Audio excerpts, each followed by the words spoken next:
umwami Imana abane natwe.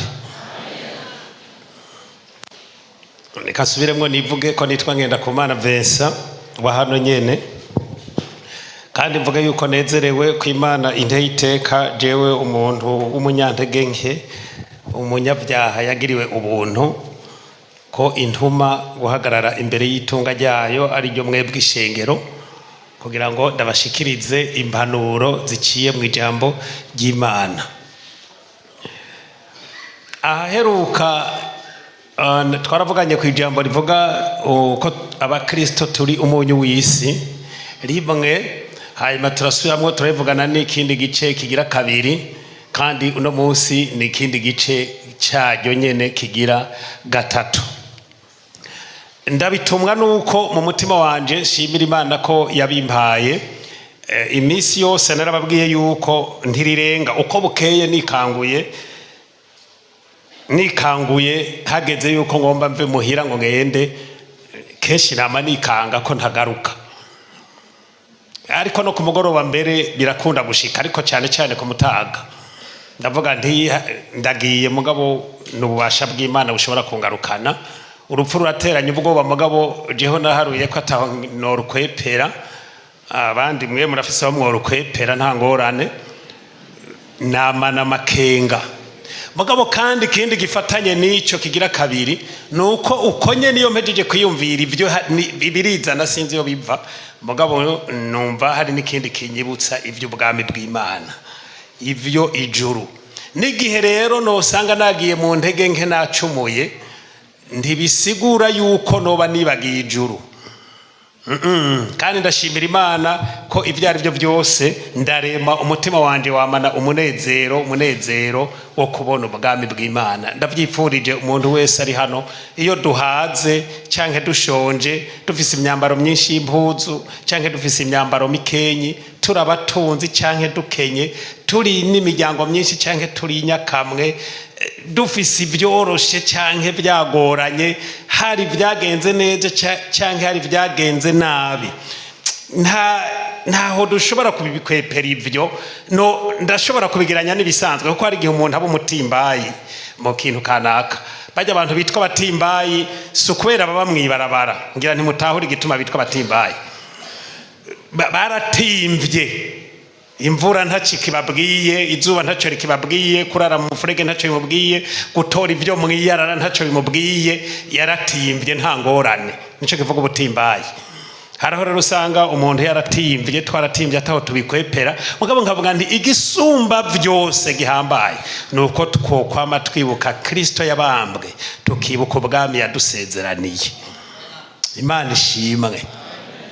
Okay, hanyuma rero nubu unavuze ntingarukanye igice kigira gatatu kivuga ko abakristo turi umunyu w'isi.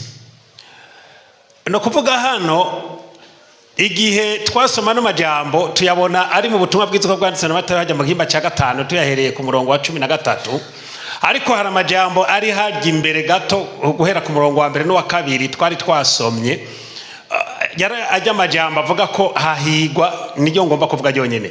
Rijya rivuga yuko nta usaba abami babiri, nararivuze mu gice kigira kabiri mugabo ndarisimbiye. Rijya jambo rivuga ngo hahigwa aboro mu mitima, kuko aribo bazobona Imana. Hanyuma ni aboro mu mitima, saboro ku mibiri. Ko hoba hari inyigisho zagiye zirarengana zitarizo, kumbura bivanye n'ivyiyumviro by'abantu, kuko kuri Bibiliya turashobora kuyongerako canke tukanabigabanya, yamara nayo ikavyanka ko twongerako canke tukagabanya. Ntibikunda ko Yesu yovuga ko tuba bakene bari hanyuma y'abandi, hama ngo abariho tuzobona ijuru, abariho tuzobona Imana. Eka ntiba yarahezagiye Aburahamu, ntiba yarahezagiye Salomo, ntiba yarahezagiye n'abandi, ntiba birakenewe ko turonka amafaranga. Ico gituma kiyagihe nababwiye ntimusubiremwo abantu bafise intege nke, abantu baja mu marigara. Ni cigwa ndiko ndategura, baja mu marigara atagira icyo amaze, tuyavemwo duhangane n'ubuzima bugoye, tureke kubwita ubugoye atani ico turiko turabukorako, ariko tubwita ubugoye ko turiko turiruka tubona indugumba turiko turabira, kugira ngo turonke amafaranga tugira ijambo ku isi.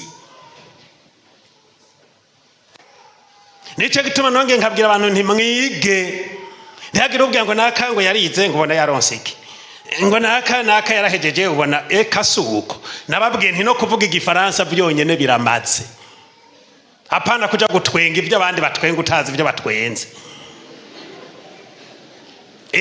Narakibabwiye n'ubundi akigarukanye.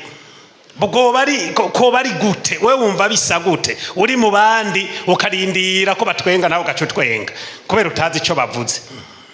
Oya sivyo, muhora mwumva abantu ngaha.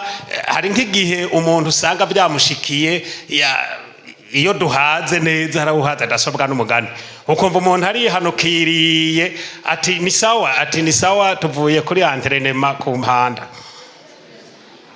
Oya ku mpanda ni muri antrenema kweri? Ndagira ngo tuvuye kuri antrenema, none antrenema bayigirira kuri iki kibuga. Ku mpanda harabaye abantu si ku kaburi gusa, harabaye n'amatafari muranja kuyapakira. Mugabo menga tuvuye guhamba tuvuye kuri antrenema. Kubera rero tutaba twarize, urapfa kukavuga uravye ukungana kararyoshe kuvuga, ariko uvyige ubivuge neza. Birakenewe ko twiga tukamenya ubwenge bw'isi, tukamenya uko ihagaze, tukamenya ingene tubigenza. Ntibigomba kuvuga ngo tube aboro no ku mibiri, tube aboro mu mitima, kuko tubitunze ari byinshi n'ubwenge tubufise n'ubumenyi ari bwinshi, ariko turaboro kubera guca bugufi, kuringanira n'abandi, kugenda tutirata, kugenda tutishira hejuru. Nico Yesu yavuga. Hanyuma reka mbandanye tuvuga yuko hari ayandi majambo navuze nti iyo turiko turavuga ubutumwa bwiza, iyo hari abapastori, iyo hari abaririmbyi, iyo hariho abandi bantu bakoreshwa na Satani bakagenda baravuga ivyo bigombera, kandi bashobora kuba bari ndo mu baririmbyi nyene, bashobora kuba bari ndo mu mashengero atandukanye bimvuga si vya hano gusa. Oya, biri henshi, usanga biri henshi. Hanyuma bamwe bagakoreshwa na Satani no mu buryo bwo gutyoza kugira ngo igikorwa cy'Imana cononekare. Ico gihe twavuze tuti ivyo abantu bavuga iyo ari kinyoma ntibigira ishingiro, birahera ntaco biba bitwaye. Mugabo nkavuga nti iyo twosanga bavuga ukuri, ngeso mbi batuvuga ko, tureke kugagara no kuduga mu kirere, yamara twitahure yuko tuba twagiye mu ntege nke, hanyuma twihane duhindukire tureke inzira mbi. Kubera ukuri naho byogenda gute ntidushobora kukunyegeza ngo guhuzimangane, bizoteba bimenyekane. Ikindi nongeye ko n'ubu nahejeje kuvuga mu mwanya waheze nuko hariho abantu bagenda byarabananiye ingene bifata n'ingene batunganya ingeso, bagendeye mu bitari byo kuva kera, byaranse ko babiheba. Birabaryohera rero iyo bariko baravuga ko hariho n'abandi babi bafise imico mibi, bifashe nabi, bagenda kugira ngo bishigikire nabo nyene bareke kuboneka ko ari bo bonyene bagenda nabi. Ivyo navyo nyene birabaho, kuko n'ijambo ry'Imana Paulo yaravuze ko hariho abarivugishwa no gushiruka amanzibuka, no kuvuga ko bazi kuvuga. Hakaba hariho n'abandi barivugishwa n'ishari, ariko hariho n'abandi barivugishwa na mpwemu yera. Imana ishimwe. Rero kijya gihe twasomye ari amajambo turasigura, turavuga ku vyerekeye umunyu, uburyohe bwawo. Turavuga yuko hari kindi gihe Elisa yagiye kukoresha Yeriko, hari riba ry'amazi banwa, mugabo rigatuma igitungwa kiyanyoye ko kiramburura, rigatuma umuntu w'umukenyezi yanyoye ko nawe nyene inda ikoroka, ryari rimwe amazi mabi. Rero turabona ko mu kurihumanura yakoresheje umunyu. Iyo murongo murayibuka.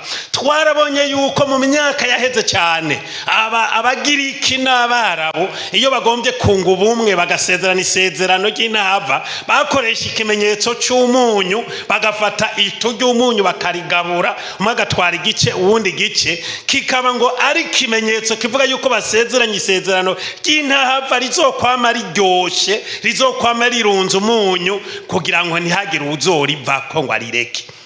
Ibyo twarabibonye, nama narabashingiye intahe yuko nahoze meze kera, ingene ubuzima bwanje bwari bugowe, bwari mu magorwa, mugabo ndababwira n'ingene Imana yanyiyeretse ikamfasha, hanyuma ndababwira uko nagenda ko bica bihinduka, ko atari ko mba ngigenda, kuko abakristo turi umunyu w'isi n'umuco wayo. Haleluya. Aha rero tusome amajambo tubona mu butumwa bwiza uko bwanditswe na Luka. Dusome mu gihimba cya 14 ku murongo wa 25 dushikane ku murongo wa 35. Urufatiro nkeka bagwanditse ruguma ruri rwa rundi nyene hahandi ni Matayo 5 mu gihimba cya ku murongo wa 13. Urupapuro ni 88. Nsomye mpereye ku murongo wa 25 ubutumwa bwiza bwa Luka igihimba cya 14 25 35. Gukurikira Yesu. Kandi ishengero ryinshi ryari rijyanye nawe, arahindukira arababwira ati umuntu niyaza kuri jewe ntiyankese canke nyina n'umugore wiwe n'abana biwe na bene nyina n'abashiki biwe mbere n'amagara yiwe nayo, ntashobora kuba umwigishwa wanje. 27. Utikorera umusaraba wiwe ngo ankurikire ntashobora kuba umwigishwa wanje. Ninde muri mwebwe agomba kubaka umutara muremure, umutara w'amatafari muremure, ntiyobanza kwicara akarimbura igitigiri c'amahera yo kuwubaka ngo amenye yuko afise ayo unonosora, ngo kumbure yoba ahejeje kubaka amatafari y'itanguriro ntashobore kuwuzuza. Ababibonye bose batangura kumutwenga, batuyu yatanguye kubaka ntashobora guheza. Canke hari umwami yoba agiye guhura n'uwundi ngo bagwane, ntiyobanza kwicara akaja inama ko yoshobora kujana ingabo 10,000 guhwana n'umuteye ari n'ingabo 20,000. Bisanzwe atari uko biri, wa wundi akiri kure cyane amutuma ko intumwa akamubaza ico yomuhongera ngo babane amahoro. Niko biri, umuntu wese muri mwebwe adaheba ibyo afise byose ntashobora kuba umwigishwa wanje. Umunyu ni mwiza, ariko umunyu woshira uburyohe woba ukiryoshwa niki? Ntacumaze mu ndimiro cyanke mwicukiro, bapfa kuwuta. Uri n'amatwi yumva niyumve.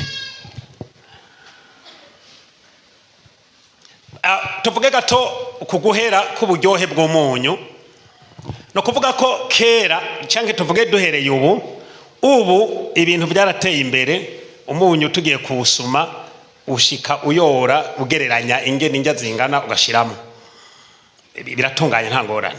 Mugabe igihe Yesu yavuga aya majambo ko umunyu ushobora gushira uburyohe, nuko bitasa n'ivyubu. Iterambere kubiteza imbere n'ivyari bwabe, byari ibintu bayorana n'ibindi biba muri urya munyu ahuri, bakawuyorana n'ibivu canke n'imisenyi canke n'iyindi micafu. Mugabo bagaca bawutekera mu kantu k'amaso mato cyane, mato adashobora gucamwo ubwo bucafu. Iyo rero bawushize mu mazi canke mu nkono ugashiramwo ugaterekamwo rijatu, amazi ariko arabira yarinjira muri rijatu akikurirayo tujya tonto tuvayo tw'amazi, hama umunyu ugakoroka ukaja mu ndya. Iyo rero ivyo bintu bikoresheje kuri kajya gato kamwe, rimwe, kabiri, gatatu, kane, gatanu, urumva uburyohe bw'umunyu bwarahera, hagasigaramwo vya bindi wayorana bitari umunyu. Nivyo vyibire Yesu yavuga ati iyo umunyu uheze uburyohe nta kiba kikiwuryosha. No kuvuga bijya bisigaye bitekeye muri kanya kantu kwaba rukuja kubita. Hano majambo dusomye avuga ati ivyo rero bitakaye nta nico bimaze mu ndimiro ndiho bijanayo nk'intabire. N'ahantu bakuburira umwavu ndiho bijanaho ntaco biba bikimaze, urabita ahantu hariho hose nta kamaro biba bisigaranye. Mvuge rero ati abakristo turi umunyu w'isi n'umuco wayo. Yesu yavuye mu ijuru aje kubera iki? Yavuye mu ijuru aje kubera ko guhera kera ku kuremwa k'umwana w'umuntu habaye ibyaha, abantu bakora ibyaha bituma Adamu wa mbere abikoze yimugwa arahindwa. Ntikwari no kwimuka, yarirukanywe mu itongo rya Edeni ati have genda. Kandi guhera muri ico gihe nyine isi itangura kuzura ibyaha n'ingorane n'ibibazo byinshi cyane. Ubona yuko isi rero n'igihe Imana irimbura isi kuri Nowa yari yageje kubwira Adamu ati ndabye abantu bari mu isi ukuntu bameze, bose barononekaye, ingeso zabo zirononekaye, nta muntu n'umwe aca urubanza rwiza, nta muntu n'umwe yiyumvira iby'Imana, nta muntu n'umwe yiyumvira iby'ubuntu. Nico gituma nicujije kubona narabaremye ngomba ndabamare. Ikacibwira Adamu, ikacibwira Nowa, wewe kubaza ubwato kuko Imana yari imushimye. Kandi guhera ico gihe yemwe bagenzi ni mubikurikirane, isi meze nabi, yarononekaye ku buryo abantu bishwe n'abandi atakinya, nta n'ubwoba na bukenyi. Gufata umuntu ugatema izosi ni ibintu bisanzwe, gufata umuntu ukamurasa urusasu ni ibintu bisanzwe, gufata umuntu ukamucira urubanza rubi kwa ngondagonde ariwe yari gutsinda mugabo agatsindwa, kuko utagira icyo afise ntatsinda. Ivyo ntacyo bitwaye mu isi. Gusambana muhora mubivuga ngo mu yandi mahanga, jewe ndamaze kubibona no ngaha mu Burundi. Singomba kubabwira ngo biberahe, namwe ndazi benshi murabizi. Nta soni biteye ko umuntu asambanira mu ibarabara, ko umuntu ategera abakiriya yambaye ubusa, ukeneye kumuhitamwe akamuhitamwo. Ibibanza biberamwo ivyo bimwe bimwe murabizi. Isi iraboze. Ivyari byagenewe ko impene zitagira indero, zitagira ubuntu, zitagira isoni, ari igenda irimiriza kwibarabara yimya iyindi, bigeze mu bantu. Kandi kwisigaza ahantu Imana yafashe ibya mbere, ikintu cyitwa icya mbere cyose isi abatware b'isi bariko bagomba kugihindura ngo mpaka kiruhuke kibaye icya nyuma. Muzosanga abanyaburaya ibi twebwe twivyimvya ngaha i Burundi ngo cyande umugabo, egura umugabo nivyo mugabo ni waje bukiburaya, hatangura umwana, hagakurikira umugore, hakurikira imbwa, nawe ukaza inyuma y'imbwa. Isi iraboze, iri kwirabora isi.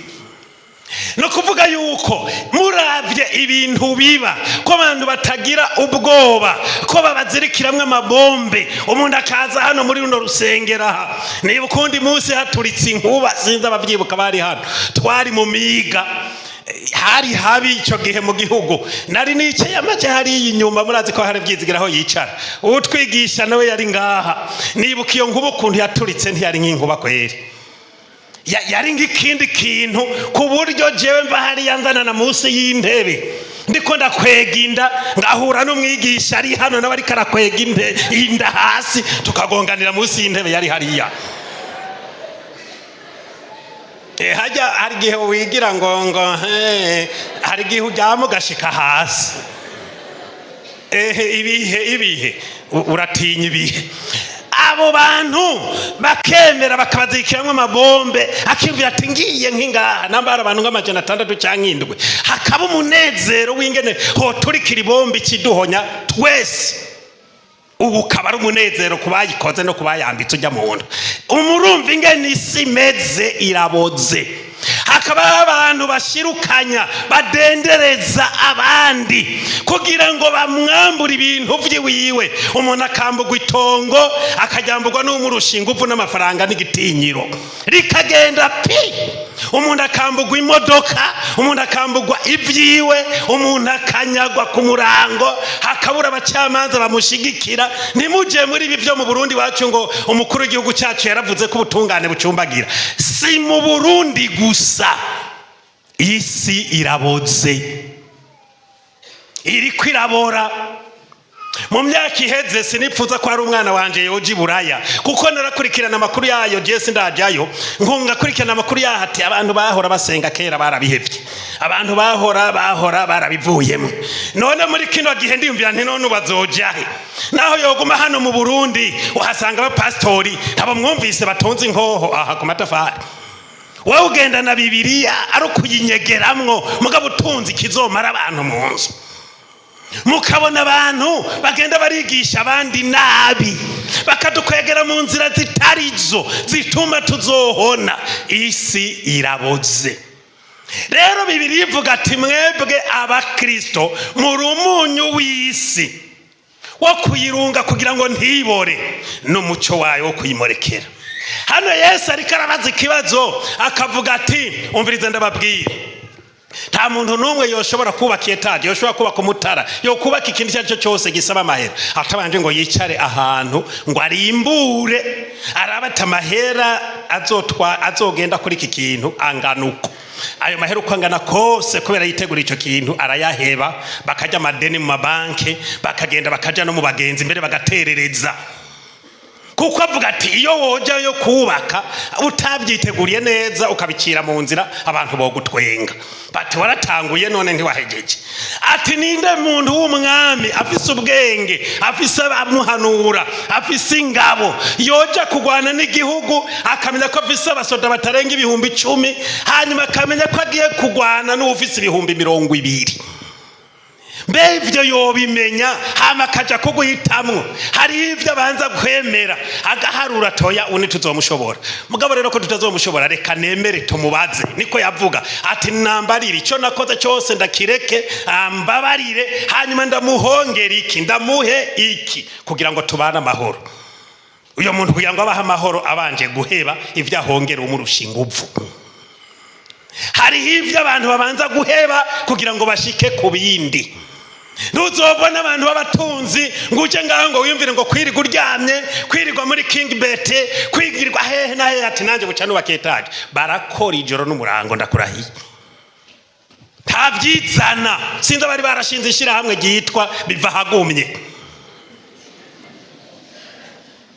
Yari mu pasiteri yahora akorera hano ntaho turi kome. Yari ari mu iryo shira hamwe menga gusa ubyarasamba. Biva hagumye ntibiva mu gutsinzira.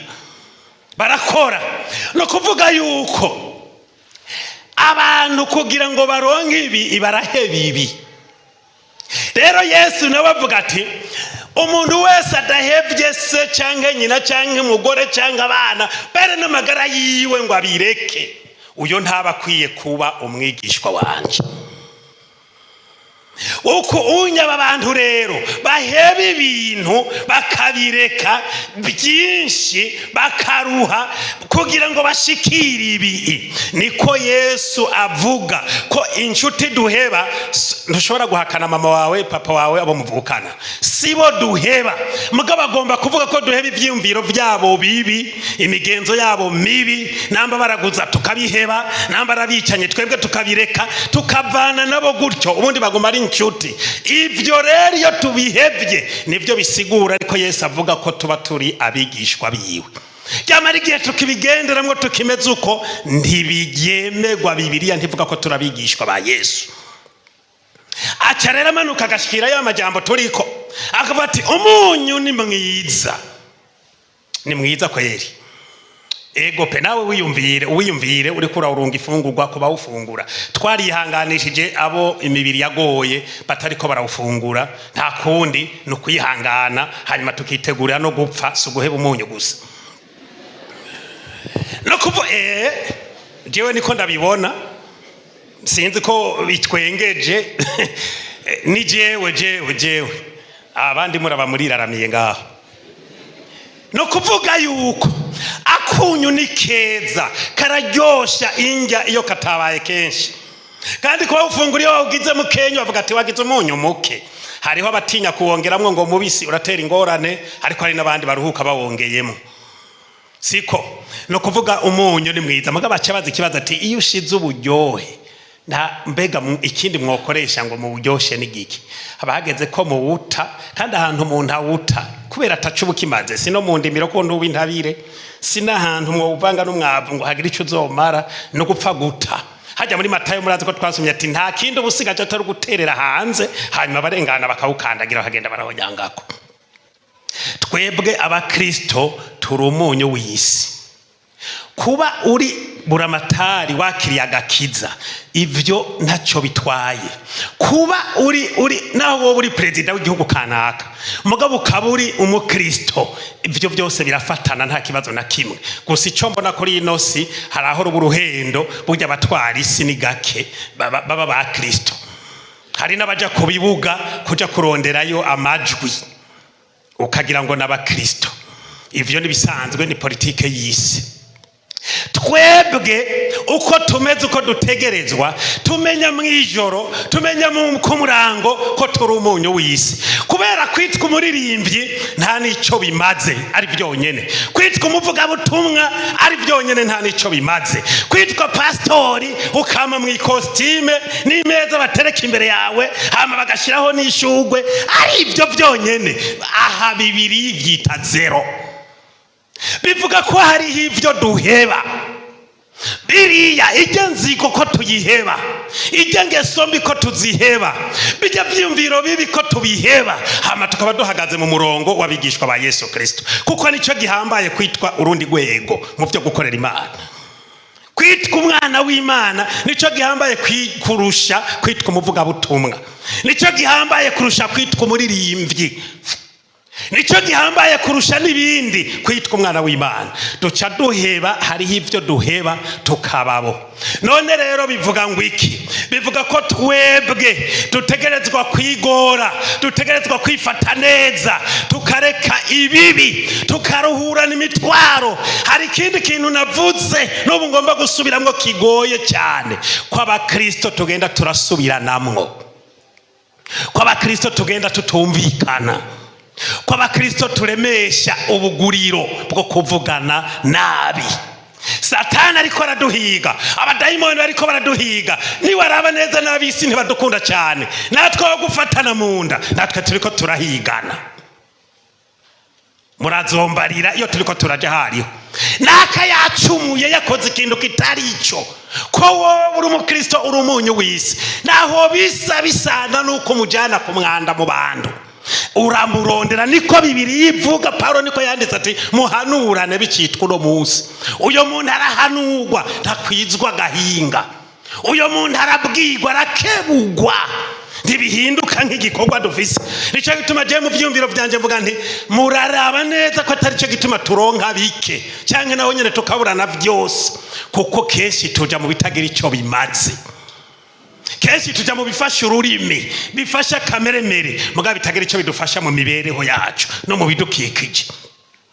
Abakristo baraheba, bagaca bugufi, bakururuka, bakangana n'abandi, canke bakaba no musi y'abandi, tukagenda turavuga neza.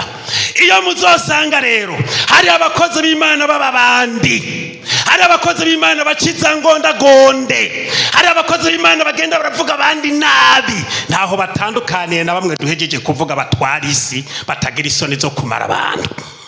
Iyo hari abakozi b'Imana batubaha abandi, iyo hari abakozi b'Imana bagenda barapfa ivyo bavuze, iyo hari abakozi b'Imana unya hariho ivyo maze iminsi ndiko ndiyumvira navyo ngenda bigarukane.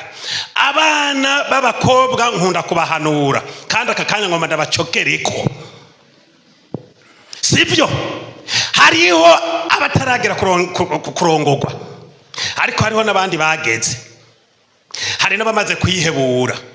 Akabazo rero mvise, urumva hari abataragera, hariho n'abageze, hari n'abumenga bariko bararengerana, bariko barihebura. Akabazo nagomba ndakubaze, woba uharura neza ko bitavuye kuri wewe? Urabiharura? Ndabashingira intaye gatonyi. Aha mu Kinindo no muri Rohero murabona ingene hameze, uhagereranije no ku matafari na Gisandema na Mirango ya mbere n'iya kabiri, hariya no mwitenga. Urashobora kuhagereranya ku bantu bazi mu Kinindo na Rohero? Ubu unyu uvuye mwitenga uragenda kuresha umukobwa wo muri Rohero, akava muri Rohero ukamujyana mwitenga mu Kabayo canke mu Mirango ya kabiri. Kera ntitwabitinya, none murazi ico bivako? Ni nk'agaseminere ngoma ntishemo.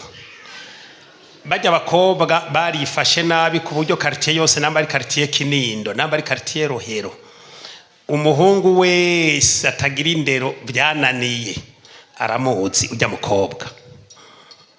murabyumva umuhungu wese hajya muri rya quartier yaramukuye ijipo aramuzi. Sinzi ko murumva akajambo kavuga ngo hariho abantu b'abakobwa umuraba cyangwa abagore bo kubana mu nzu, ariko hariho n'abandi bo gusohokana mugenda kuri beach hanyuma muvana aca agenda iwabo nawe uco wibandaniriza muhira. Ivyo biva kuri nyabakobwa na nyabagore, niho babibonera, niho tubyerekanira. Rero ujya mukobwa kubera bajya abahungu bose bamukinishije uje gusoma sivyo, uje wese akora ko gisusuku uje wese akora kwibere bose baramumenye, muri bo ntawe ushobora kumuresha ngo amujane mu nzu. Nico gituma azoreshwa n'uwo hariya ku muzinga.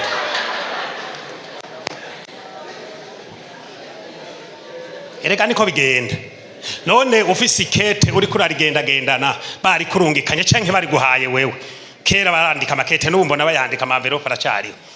Buryo utararyugurura urazi amakenga ugumana uruhagarara iyo bari guhereye hano mu rusengero canke mu rubanza uvuga ati be ruhera ryari ngo ndaryugurure ndabe ibintu biri ndane muri icyo. Hanyuma iyo wageze ahashoboka ugaca uryugurura ukaraba ati twagomba tukumenyeshe yuko hantu ryatongo bavuze ko bazoza kurigura kwa Mungu, mugabo kubera bisaba ko dusinyira bigomba yuko uzoba waje. Aho ndo buhejeje icarimwe none riba rikimaziki ni muca muyasanga mu mapubere, hanyuma mu wundi mwanya ukabona akambi.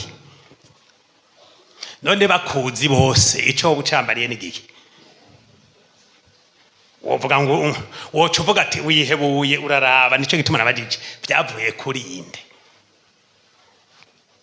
Ubwami bw'abagore murabuzi, bavuze ati ubwami bwo mu mama, ngira muhora mubyiga mu bamama ngaha, navuze ko arakanya ka seminari. Ubwami bw'abamama murabuzi, kumbere ntimurekuriwe kuvuga ngaha, ngira mubuzi murabizi mu mitima. Ubwami bw'abamama ntimubuzi. Ahantu ubwami bw'abamama buri, iyo umuntu w'umumama utangura kugenda uratanyaguza ipasura ugasanga ijipo rigera, hanyuma ipasura igacihera ngaha ikaduga igacishika hano, sivyo? None uri kuratambuka uri kuragendagenda ubona gute? Hari naho idapasura irino ikapasura ipembeni aha. Erega hajya ndaraba naje ndabona ugasanga iri pembeni ipasuye hano sino ngaha amaje ngaha kandi gacizi gashika. Hanyuma iyo wicaye abakera je mpora ngira ubwoba, hariho ukuntu nibaza ko batuvumye, kuko nerahora numva abantu b'abamama batuka abakobwa kera gose, hari kera ngura kazopfugapfukishije urushi. Iryo jambo niko ndagiyumvira, tuze turareka kupfa ivyo tuvuze. None ntimubona ingene byadufashe, kubera ko umuntu yambara impuzu ngufinya yabibonye, hanyuma ahantu yicaye akagera urushingo. Jeni yumvira ko mwari mukwiye no kureka gutwenga, ariko tukiyumvira ni kubera iki wayisatuye ubibona. None ko wicaye ugafukwa n'urushi bw'abwami bwawe, ariko waburangaje wabuteye gutumukirwa n'inkongogo, ubigira ngo bishike kuki? Ibi rero abantu bariko baraborera mu isi ko ariko bameze, n'abasenga mu mashengero niko bamera. Ntimubona yuko isi buze umunyu woyirunga, bagenda baratabaguza bari gusa abo bantu bisi, hanyuma n'uwari kuririmba muri vyizigiro nawe nyene agenda aratabaguza ari gusa. None ikirunzi isi ni icyahe? Umunyu w'isi urihe? Ntiwaheze namba warigeze ubaho? Ko abandi bagenda bari gusa baramenya, twebwe kameremere kacu ndazi ko ariko kameze, karabigomba twese nta numwe avamwo, karabigomba. Ariko ijambo ry'Imana rivuga riti udahevye ndashobora kuba umwigishwa wanje ni Yesu mu rukurikirane rw'amajambo yari karavuga. Turabireka tukabiheba kugira ngo twitwa abigishwa ba Yesu, kandi no mu buzima bwacu tugera no mw'isi biradutera iteka, biradutera umunezero. Hari imbuto nziza twamura ku nyifato myiza tuba twaragize. Biragoye ko wowe uva mu Kinindo, emwe nanje mu kumpamagara nje kuvuga ijambo ngenda ndigeza nti ingene naho ndahaca niruka, ngomba ngende mvuge ijambo nduhuke nkuye y'umugeni from Kinindo. Ahantu haba abazungu niyo baje ariho baruhukira, sinzi n'ingene bamutama Jesse baje ngaha ni Kinindo, ariko turamukurayo kuko yaravyononye byaraparanganye. Genda rero ube mu myumbati hariya, murabe neza, murabe neza, murabe neza, murabe neza, kugira ngo tubabigishwa ba Yesu, twongere tuze twimbura imbuto nziza kuvyo turiko turarima. Biradusaba guheba bimwe bimwe. Ndiko ndifuza yuko mwanya dusenga, ariko ndababwiza ukuri, abanyamahanga nibaba bicana mw'ishengero ntidukwiye kwicana. Abanyamahanga namba buzuye amanyama no gukengera abandi, twebwe siko bikwiriye, turi umunyu w'isi. Abanyamahanga namba banezerwa kugenda burira ku mitwe y'abandi kugira ngo bashikire itungari imbere. Oya, twebwe tujya ivyo duhambije ivy'Imana iduhaye, ariko tuba umunyu w'isi. Haleluya! Bizodufasha, bizotugirira akamaro. Turuhura imitwaro y'abantu baremerewe, abantu bagenda n'amagorwa kuko bayatewe n'abagenzi babo. Abantu basengera mu Kigobe tutabeshanya bakundana ni bangahe? Hari abagenda bararira basenyuriwe kwisure n'abagenzi babo basengera hano. Urabasengera hariya, uraba iyo muri Pentecote, uraba iyo muri Katolika, uraba iyo ruguru muri Miwapi, chini na juu, kiyama hari amasengera aruzuye, baga abantu bagenda bababaye. Intuntira mwishe, ivyiwe biriwe n'abakristo, ivyiwe biriwe n'abakozi b'Imana. Sasa isi yuzuye amarira, umunyu warabuze.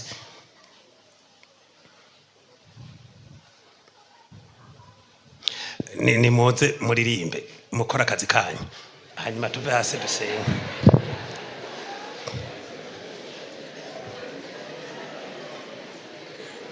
Ko hari abaje kuguhanura nabi bakakubwira batenda kubwira wewe ujya mugabo wawe utaravye neza, abandi baramukujanye umutima ati amaso azuye, akujanye hehe? Urahabona kuri umuririmbyi hano, kuri umunyeshengero uzinduka mw'isuku, kuri mu basenzi, kuri none ugiye akujanye amajaye, agiye kukurondera ati naka wewe ujya jengere ndamuraba, wewe namba utabona. Hirya utosanga afise undi mugore hariya, utosanga mufise hariya, utosanga mufise hariya. Muraraba neza, harimwe abagomba kuzobaha n'uburozi, kuko bamwe ntibagira abagabo bashaka ko mubabura mwese. Dukwiye kugira ubwenge. Abantu basoma ukazoburira ubwenge muri Bibiliya, wundi mwigisha azoza yigisha, je sindimo. Hari abagomba ko tumera nabi, twononekara, uzobona batwenga bose, umuntu felicitation mama yake ya mama, batwenga badatwenze bera kumenyo.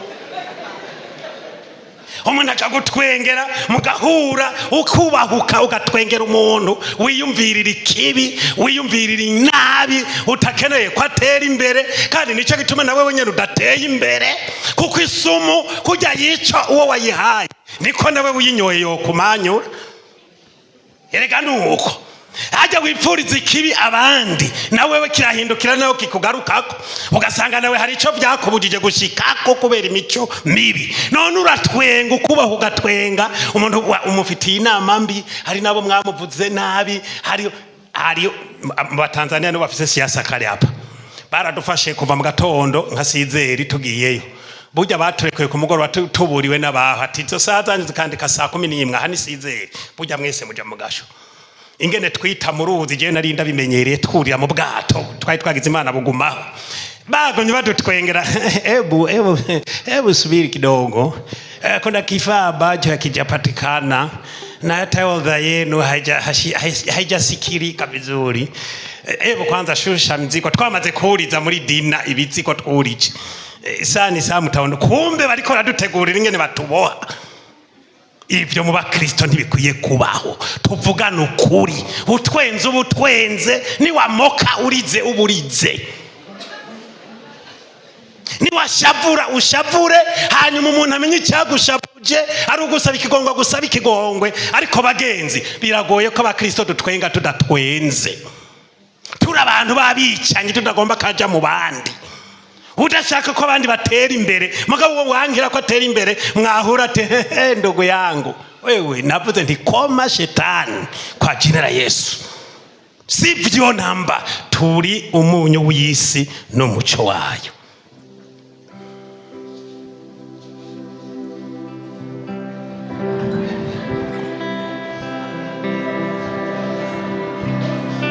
Murakoze cyane. Kare babigize neza gose, n'ubu nibamfashe bagire kujya nyene, bagire akantu bamakure, barazi kugira byinshi, barazi no kugira dukenye, barazi kandi byinshi barabiryosha, niyo turi dukenye tukaryoha, byose barabishoboye. Bagire nyene akantu barabye hajya naje ndahabonye, hanyuma tuve hasi dusenge. Ico tubiba nico tuzokwimbura. Twanse kubarigwa tuzosha kurya nyene kwa gasozi karamanyama gasha abagabo babona. Abantu batarakira umwami Yesu ndabinginze ndabasabye akaba bibi mpwemu yarikaradoda ku mutima, nimwakira umwami Yesu murongo ubugingo budashira bubonerwa muri we, murongo ubugingo. Ntimuhore mujya mu mashengero nk'abaje kuraba ibyo mucimanza, mujya kurondera ibyo kunegura, ariko murongo ubugingo budashira butangwa buciye muri Kristo Yesu.